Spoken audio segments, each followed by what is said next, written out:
You may call it in this evening, but you've only lost the night. Preset all your pretty feelings, may they comfort you tonight. And I'm coming up with something.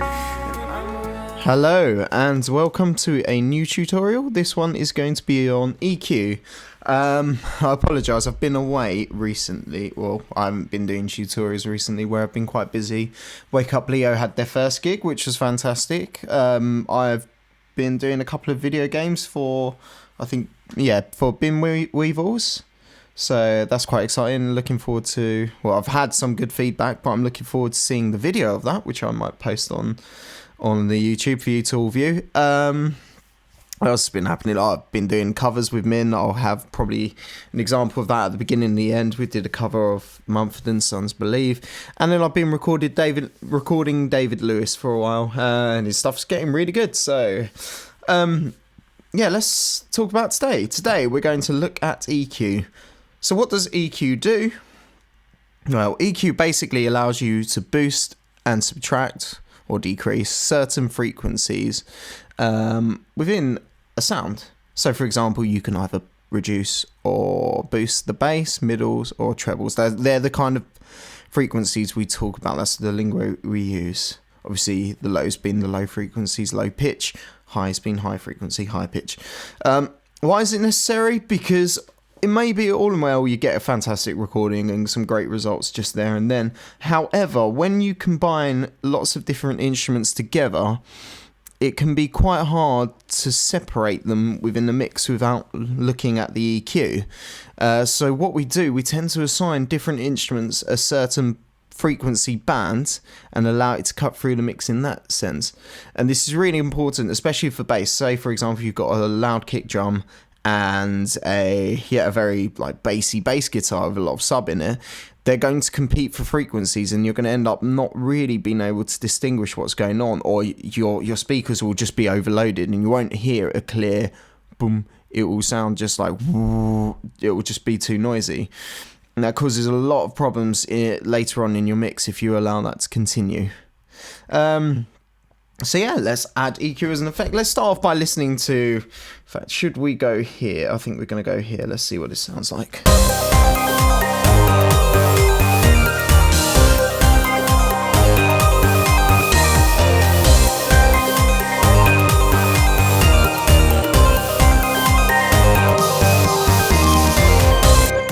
Okay, it sounds pretty cool. Let's add an effect. Okay, so in Logic, the general EQ is the channel EQ.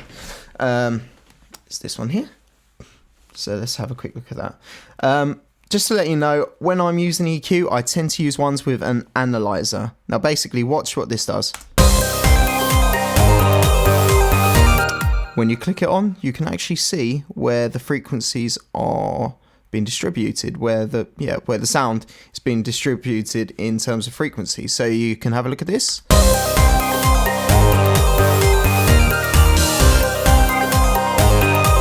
Straight away we notice there's a big bump here for the bass. So it's quite a bassy bass drum there.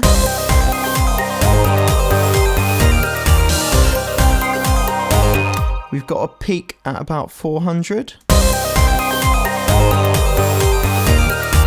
And then from about 7,500 to about maybe 15k, there's a tiny bit of a presence peak for the cymbals. So there are lots of different EQ methods. Things like subtractive EQ, additive EQ. But my personal go-to EQ, in fact, I'm not even going to use this EQ. I'm going to change this to my personal favourite EQ, is the match EQ. And that's because you can actually continuously shape this EQ, whereas other ones you can't, and I'll show you what that means in a second. But what I like to do when I'm just going into a mix, and if I was a beginner as well, not knowing how certain frequencies sound, I'd like to go in and try and find out where the frequencies are placed, like where is it actually amplified, and try and actually boost those signals, and where there's holes in the frequency spectrum, actually try and cut that out. I don't know if this has an official name, but I call it cut the fat, build the muscle. So the theory is you cut out all the frequencies that aren't really in there and try and raise the ones that are, giving the sound its sound, if that makes sense. So let's have a look. And we'll give this a go. So we can start off by...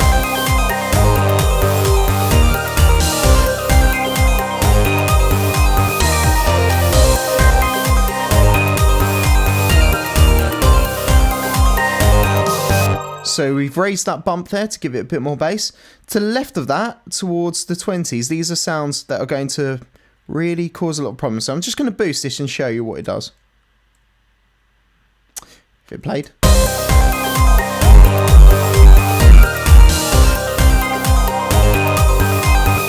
That's what we want to avoid. So we can actually cut out that frequency, and that gives us a bit more room in the mix because we're cutting out the low, high energy frequencies. Okay, so let's cut that out.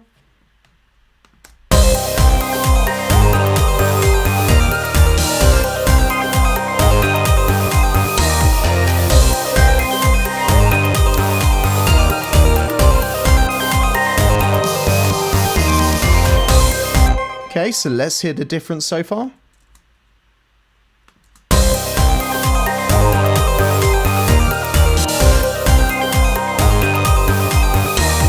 That kick is already a lot more punchy. All right, let's carry on doing the same thing. So where there's a dip in frequencies, we're going to cut that out. Where there's a peak, we're going to raise it.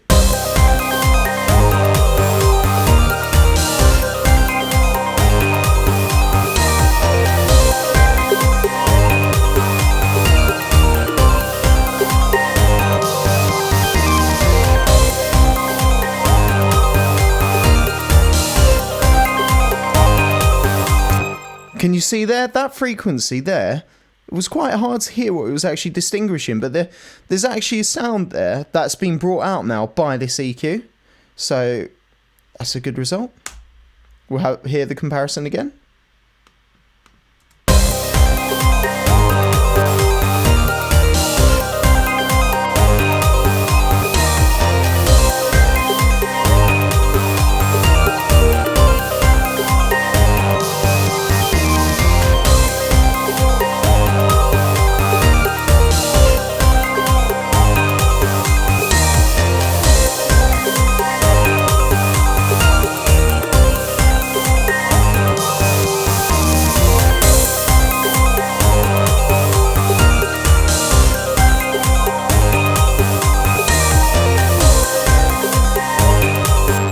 I'm quite happy with that. That sounds quite nice. Let's have a listen in comparison.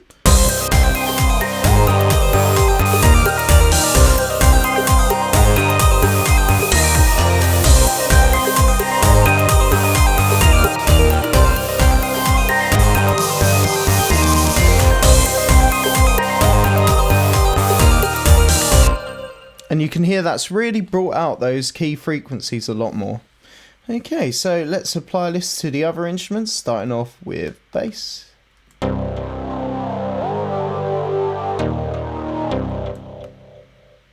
a new EQ. Now this bass, I'm going to take a bit of a different approach here.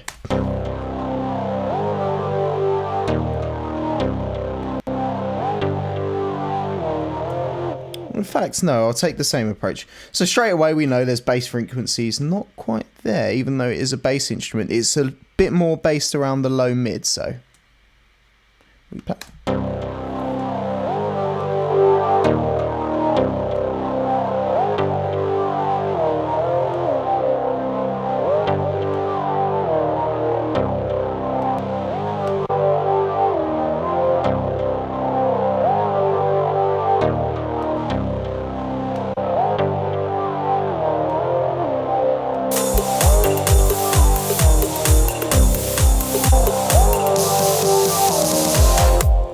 Can you hear how much it's bringing it above and cutting through the drums now? Have a listen. We can hear it.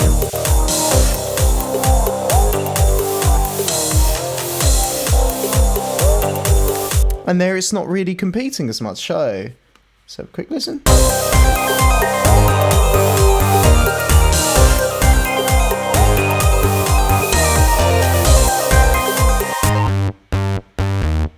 next bit. Okay, so let's put in another EQ. My favourite match EQ. Now, in fact, I'm going to use the channel EQ for this one, just to demonstrate that you can use this one as well. Okay, again, analyzer. Let's play.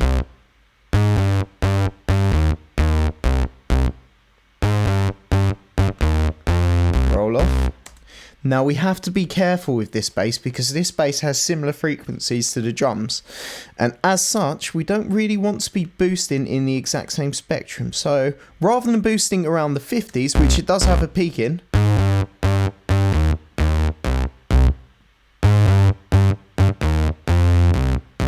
I'm going to boost around the hundreds.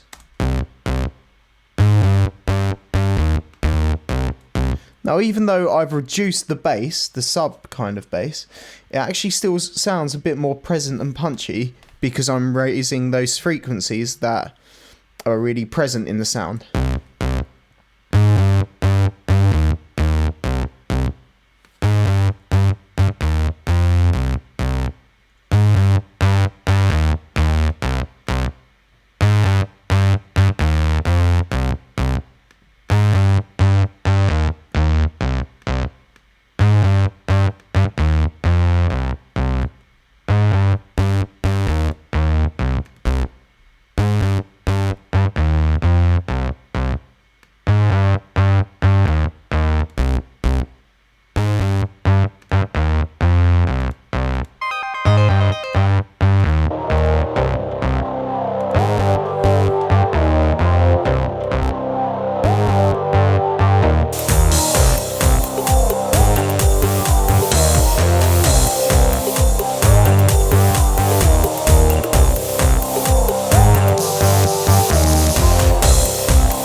This EQ now is actually making the sound a bit more subtle, but also more present as well. It sounds more consistently there. It's cutting through the mix easier without having that trebly, gritty kind of cheap sound to it.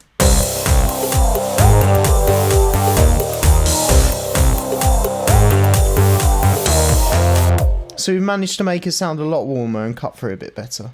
Alright, let's start doing the arpeggiators.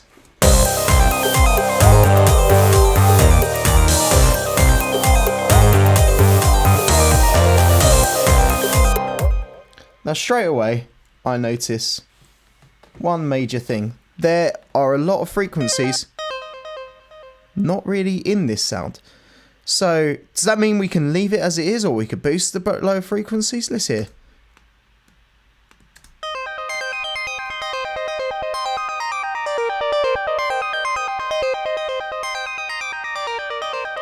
Despite the fact we can't actually see any frequencies there, they are still there, just very low. So if we leave these frequencies in, I mean, they're not really contributing to the sound, so they're just going to end up taking up energy in the mix, and that's not what we want.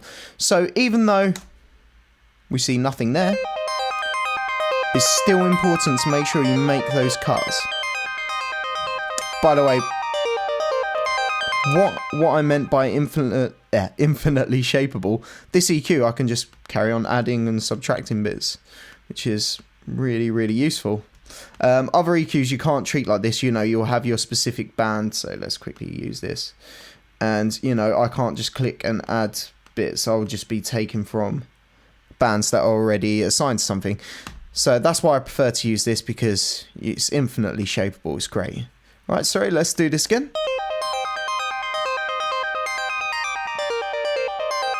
Cut lots of fat. Let's build this muscle.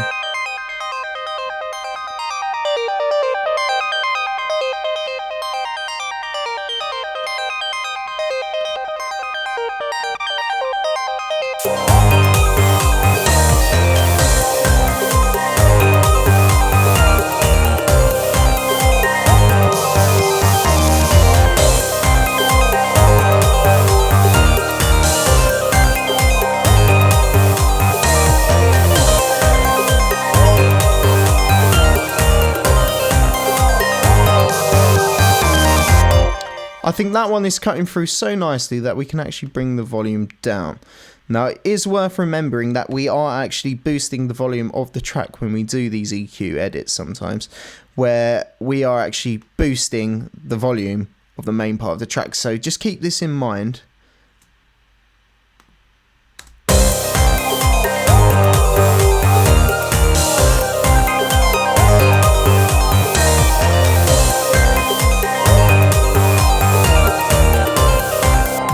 Yeah, okay, and then the last thing we've got are these little bells here, and the ones above that. So let's go again.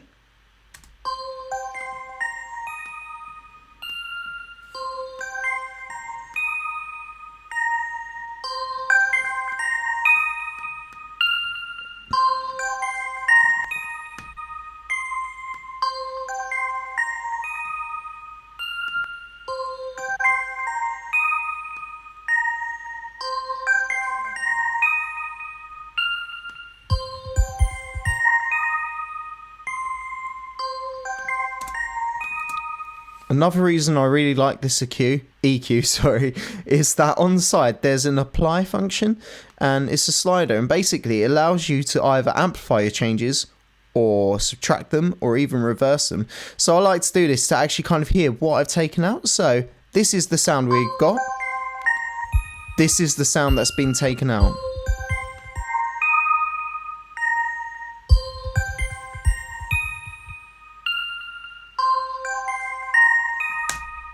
You can hear by using this EQ that we've actually managed to take out quite a lot of energy from that and leave it with just the focus sound, really. Right, let's have a look at this one.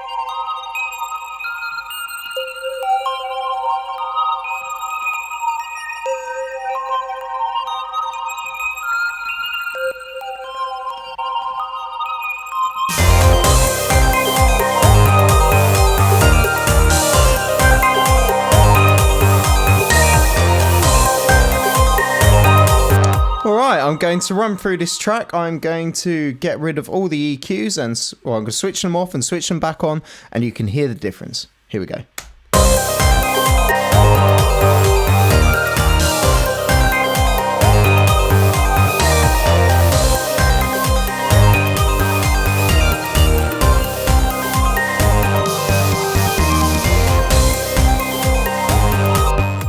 Flat and boring.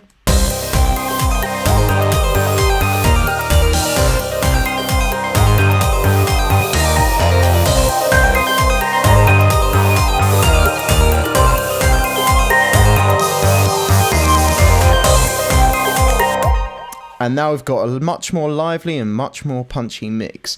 Though the volume is going up, and please be aware of that, make sure you're not really clipping. Well, at this stage, it's okay, but when we're bouncing, we want to make sure that does not happen.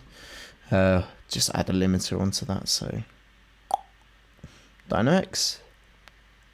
This is a good one by Waves, by the way. I do like my Waves products.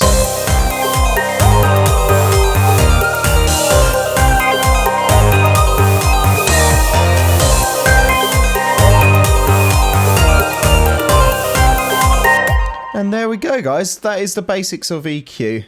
So, just to recap, EQ is there to boost and lower frequencies. It's necessary to make different instruments in the mix stand out. We add the effects by going onto the left-hand side, clicking here, going to EQ, then choosing one of our many EQs. My personal favourite, is the match EQ, but the standard one that I think general Logic users use is the channel EQ. I've got a couple of different ones there, which are Waves plugins, but we won't worry about that too much at the minute. And then remember, we want to cut the fat and build the muscle of the track, and that's a good way to start learning about different sounds and where they actually sit within the EQ frequency range. I'm going to try and post some other links to give you an idea of different types of EQs or what instruments kind of sit at what frequencies in general. And it's a good idea to start off like this and learn about where the instruments are in the frequency spectrum. And as you do, you'll begin to, rather than relying on a technique such as this or such I can't talk today, subtractive EQ, you'll be able to just listen to a track and be like, okay, I need the 200 up on that snare and the 5 down, the 5Ks down, because you will just learn to be able to hear what you want and what you don't want. So thank you very much again. I will be hopefully doing another tutorial in a week. But yeah, thank you for your time. Take care. Please like, comment, subscribe, do all the other things. Add my Twitter, add my Facebook. If you really want to, my Tumblr, though I barely use it. Add my Instagram. I've always got fun pictures on that. Okay, thank you. Bye.